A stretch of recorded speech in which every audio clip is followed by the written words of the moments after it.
Houthi rebels in Yemen say they've built their own surface-to-air missile. It comes days after Saudi Arabia said that it intercepted a ballistic missile that was fired towards its territory. So is there an end game to this near 3-year conflict? This is Inside Story.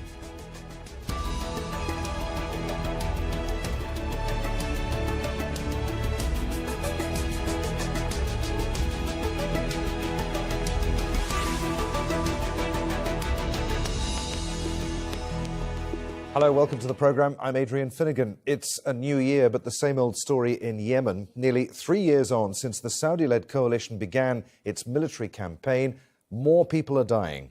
At least 11 were killed in a Saudi airstrike on Wednesday that targeted a market in northern Sada province. That region is a stronghold of Houthi rebels who've been in control of much of the country since 2015. Well, the fighting has killed at least 10,000 people and displaced millions more.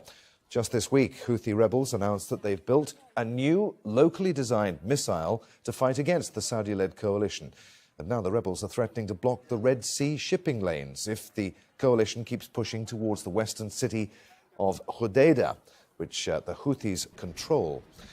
Well, the UN has called Yemen the world's worst humanitarian crisis, with 8 million people on the brink of famine. Thousands of others are suffering from malnutrition and disease, including cholera. And on Tuesday, the World Health Organization said that more than 500 people have been infected with diphtheria. 48 of them have died since the outbreak began in August. So let's bring in our guests. In Yemen's capital, Sana'a, we're joined by Hakim Al-Masmari, editor-in-chief of the Yemen Post. Nabil Khouri is the former deputy chief of mission with the US Embassy in Yemen. He joins us from Washington, D.C., and finally, from London, Andreas Krieg, Regional Defence and Security Specialist and Assistant Professor with King's College London. Welcome to you, gentlemen. Andreas, let's start with you. In December, there was something like a 67% rise in the number of bombing raids carried out by the coalition. Recent reports would have us believe that the Saudi-led coalition has now begun to make progress on the ground against Houthi rebels. Is that indeed the case? Is the coalition now beginning to win this war? No, we're far away from it, unfortunately. This conflict is, going into its 3rd year and going actually almost into its 4th year. I mean, this has been going on. It's a tit for tat with shifting alliances on the ground where international backing, particularly from the UAE and Saudi Arabia, are playing one side of the conflict against the other. And, we have to make sure to say that there is no binary side to this conflict. This is not a binary conflict. This is not one side versus the other side. This is a multipolar conflict where different people are shifting around all the time. So, there are different battlefields with different actors in different spaces around the country. And yes, on some of these fronts, there are sometimes some progress is made, on other fronts, progress is not made. The problem generally is with this air power-led operation is that targeting is very poor. There's very poor intelligence on the ground in determining where the targets are and who you want to target. If you actually look at the numbers, 2/3 of all of these airstrikes that have been conducted by the Saudi-led coalition have actually missed their target or hit civilian targets. And I would suspect that the Saudi-led coalition didn't want to actually hit civilian targets, but they did. So it's from an air power point of view, it's been very unsuccessful actually to enable people on the ground, because air power is always there to support forces on the ground, and the forces on the ground have shifted. The previous allies that the UAE and Saudi were supporting have not made the progress. Then they thought they could get Saleh and his men on the side to use them as their ground forces. Then he was killed, and the whole his own party is dissolving and bogged down in a fight with the Houthis in the north. The southern coalition, which is led by the UAE, themselves are trying to move from ties closer towards Hodeidah, trying to take the port. But here also, I mean, there have been regional, very local progress has been made on the tactical level. The issue, though, is that on the strategic level, the military wing, the air power wing of this Saudi coalition doesn't have the punch, because it can't really achieve what a ground force actually has to achieve. If you don't have a capable ground force to actually seize and hold territory, there's nothing that air power can do, particularly when air power targeting is so poorly done. Nabil Khouri, what do you make of that? Is this conflict any closer to ending anytime soon, or is it completely intractable, a quagmire? It's a relative question. By killing Ali Abdullah Saleh, the Houthis have definitely shot themselves in the foot in a big way, weakening themselves politically by losing most of the ex-ruling party, the GPC, and militarily by losing at least half of the armed forces that were loyal to Ali Abdullah Saleh.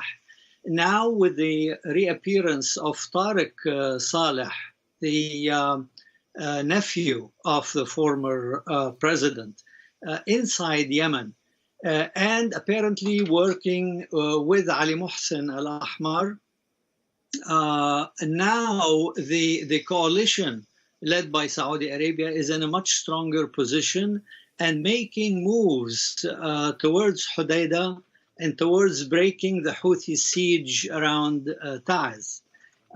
If the Houthis lose Hodeidah and Taiz, they've essentially lost the war. Now, the question is, if you are trying to achieve a total defeat of the Houthis, how long would this take and what price? And here is the problem, is that even with the loss of Hodeidah and Taiz, the Houthis would still be strong in Sana'a and further north in Sada. Also, on the ground, which is where it matters the most, the coalition against them is divided, is working at cross purposes sometimes, and therefore they would not be able to stabilize any territory recovered from the Houthis, which means a prolonged war at one level or another. The sad part of this is that at some point, this war has to end in a political agreement. So what would be the point of thousands upon thousands more casualties if you could strike a bargain right now? And here's the sad part, is that I don't think they're about to strike a bargain. The Houthis are not politically astute. In fact, they were quite stupid in killing Saleh. And it seems Saudi Arabia, under its new leader, is intent on a complete military victory. So I don't see anything in the year ahead, 2018, other than more fighting, more casualties, and more suffering by the Yemeni people. Andreas, so if there was a serious international effort to end this conflict, could it actually be done? Yemen is not Syria, it's not Libya. I suppose you could draw parallels with Afghanistan, or could you? Can a comprehensive peace deal ever be reached in Yemen, given the tribal nature of much of its society? And will it just continue to experience ongoing strife of some sort going into the future, that just being the very nature of Yemen? Exactly. It's the very nature of Yemen. We have to understand that Yemen has never been a unitary nation state. It's never really applied to the Western idea of having territoriality and sovereignty. There are multiple conflicts that were always simmering within Yemen, and these multiple conflicts all need to be somewhat addressed. Under Ali Abdullah Saleh, he was able to kind of keep a lid on most of it by playing one side against the other.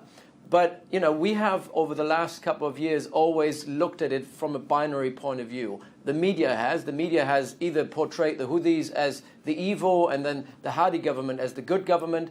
So it's like black and white. But also even the UN has looked at it in a binary way, has looked as the Houthi Saleh coalition versus the South and those, the UAE Saudi coalition, and bringing those two sides together. In reality, I mean, especially since the Arab Spring and since Ali Abdullah Saleh has been ousted and then returned, I mean, this conflict, this country has really erupted into multiple conflicts. So any comprehensive solution has to be an inclusive one where all the different parties have to come to the table. And the problem with the UN approach is that a lot of the other very important players on the ground have not been included. They're not even part of the approach that the UN is taking or the international community is taking.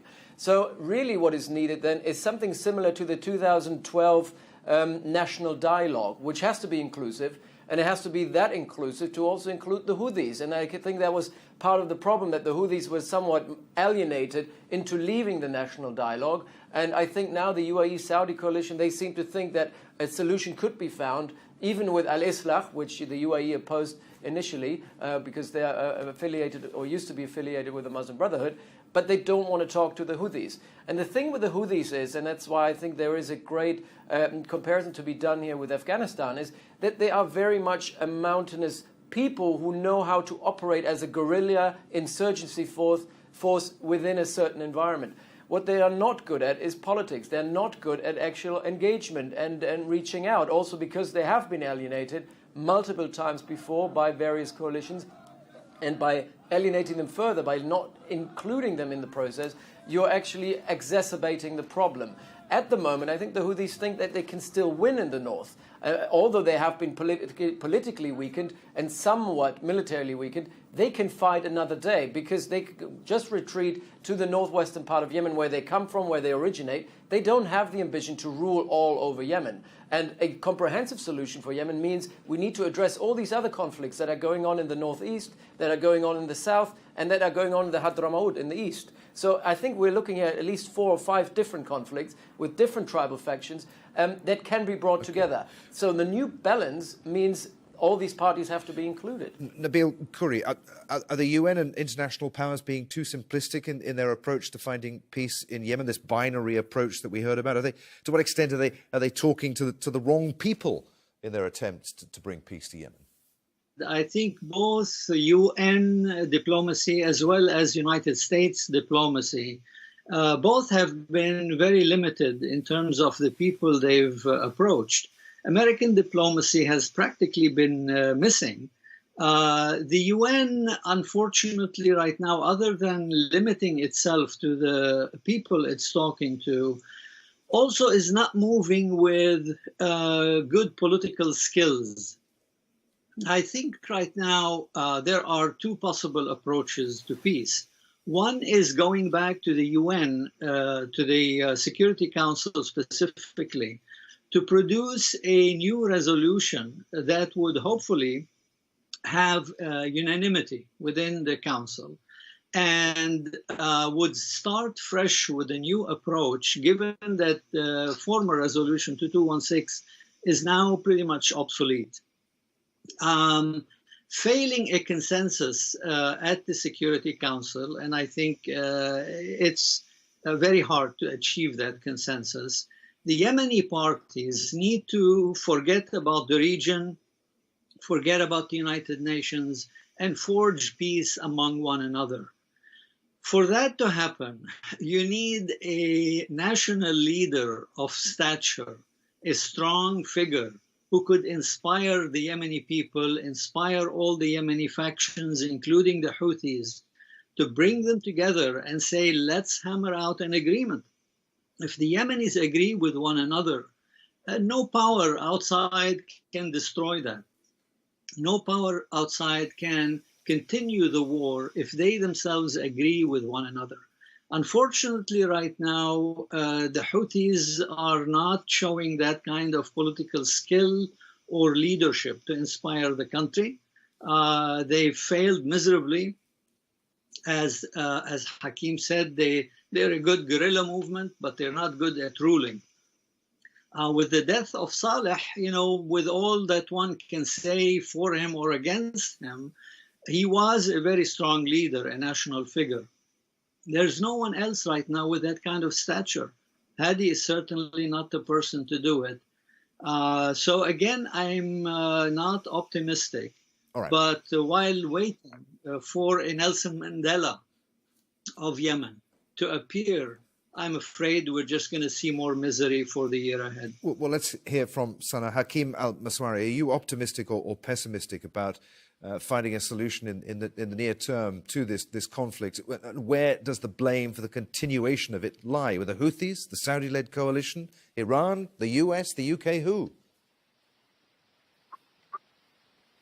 All sides are to blame. All sides are trying to flex their muscles in the war and not on the political dialogue or trying to reach a solution. It's very sad to see that in Sana'a right now, the Houthis have basically no worry if this war continues for months and months or even longer than that. They feel that they are powerful, they are stronger than they were last year, but this is not the case because after the death of ex-President Saleh, it's a different story. Over the last couple of weeks, we visited numerous of the GPC officials to their houses, trying to join them with the Houthi officials, trying to put them back on their feet. They have to be involved in this political solution in the circle itself.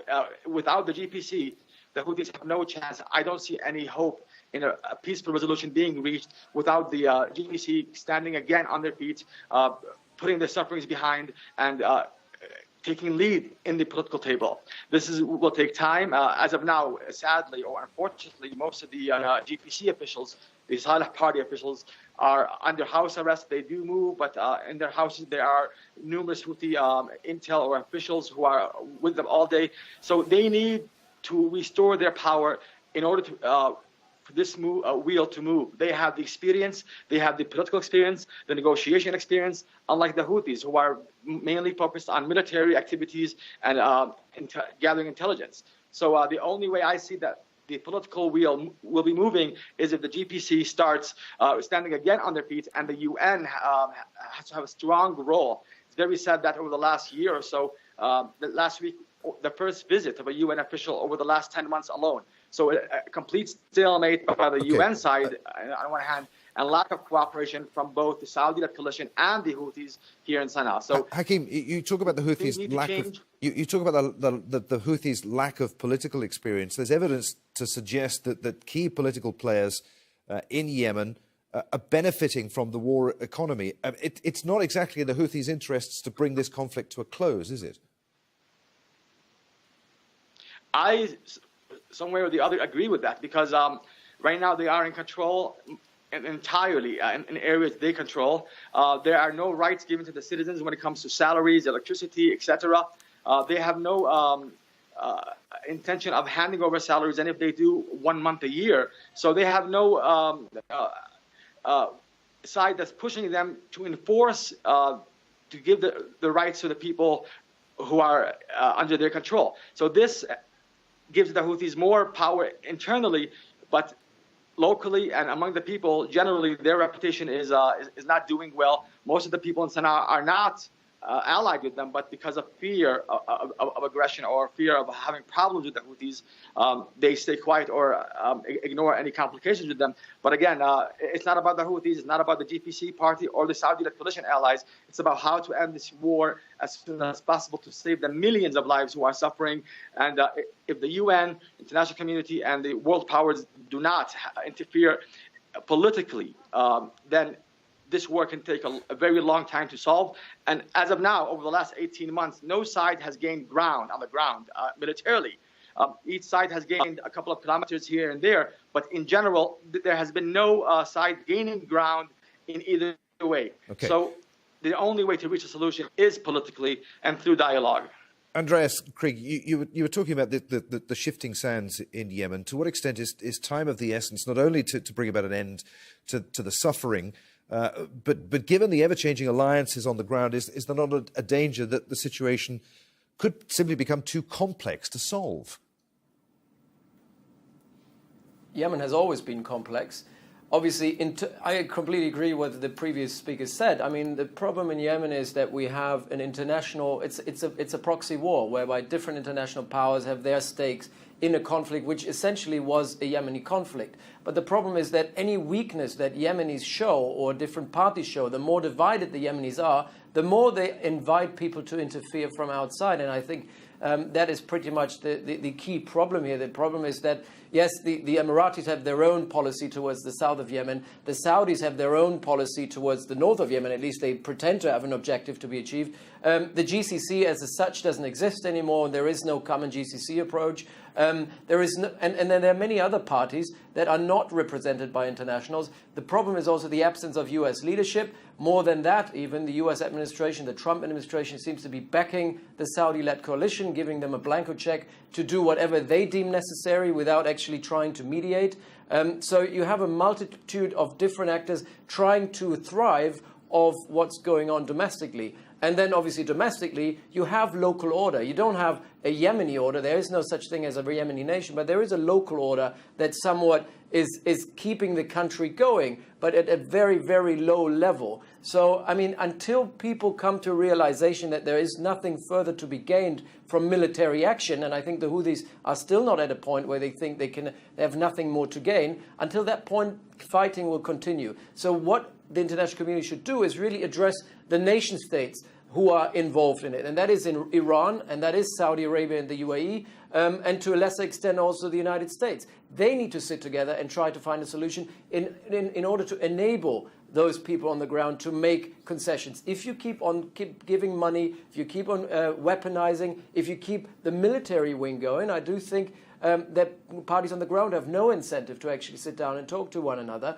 and actually that will be more dividing. Okay. The longer the war exists, the more dividing it will get. Nabil Khoury, do you agree with that? Should external actors who have interests in Yemen, should they be involved in peace talks? Would any attempt to ignore them be successful? Well, I mean, obviously, the ideal thing would be for international actors to put diplomacy first and to put peace first and to push very hard to make that happen. The two parties that could do that are the United States and Saudi Arabia. But the reality is that neither Saudi Arabia nor the US seems to be interested in doing that. The US keeps supplying arms to the Saudi-led coalition. The Saudis keep pushing for a total victory, and some people inside Yemen are supporting that idea. The UN has been flailing about without good leadership and good skills. So as a result, I don't think there's any hope of internationally reaching a solution that way. That's why I say perhaps the burden should be on the Yemenis. It is difficult to ignore foreign powers, regional especially, because they have so much vested interest. But then peace is never easy. Hakeem, the main thing is to get some sense of national unity going. I'm sorry, Nabil, to interrupt you. Hakeem Al-Masmari, we're almost out of time. What do you make of that? Where does the key to solving the intractable problem that is Yemen lie? I mean, what's it going to take to get this war to end? This, as it was described by the UN's humanitarian coordinator for Yemen, as an absurd war.